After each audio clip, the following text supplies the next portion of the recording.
A very good afternoon to everyone, all the esteemed panelists of this discussion. We are in the post-lunch session, and after a good lunch, which SA2CISC has hosted us, I am sure we are ready without sleeping for the next session. It is indeed an honor to be sharing the dais with all our thought leaders, industry leaders. The requirement, I believe, has been set in the morning session.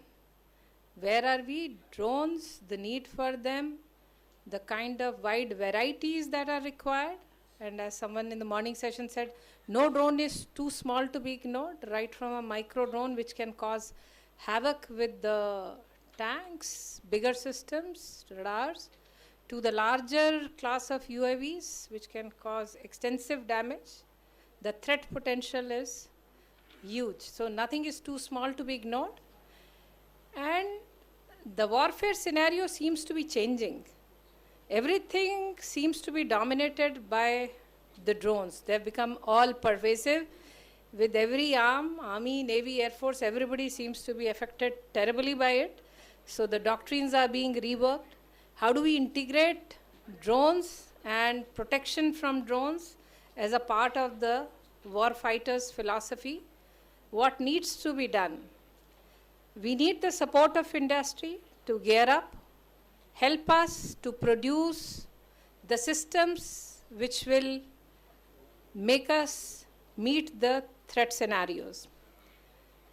Today, whatever is the import dependency, be in terms of sensors, components, subsystems, raw materials, we need to work out a framework whereby which we reach a stage where we have complete indigenous capability, and here is something where we will need complete self-sufficiency also in all these areas.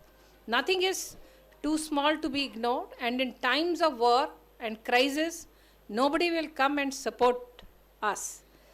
With the changing geopolitical scenario, you really don't know who is going to support one at which point of time. So the requirement of indigenous capability cannot be overemphasized. Initially, there was a PLI scheme launched, and a DLI scheme was also launched. There was also a mission Drone Shakti. The government is looking at what needs to be done in phase 2 for this, which will ensure that we take it off from where we have reached in the first phase. How do we support the industries in making sure that they are able to give us what we need? So I would request my co-panelists to kind of give their inputs with respect to what support can be given by the government, what kind of facilitation is required, and if we can focus on that, and based on that, I would request SA2CISC to consolidate a framework which can be implemented by the government, not only at MOD level, maybe at a much higher level.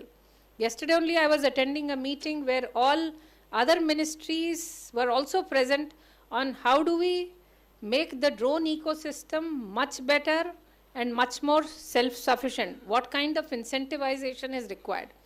In this forum here today, we are focusing only on the defense needs, but the facilitation maybe is required across all use cases.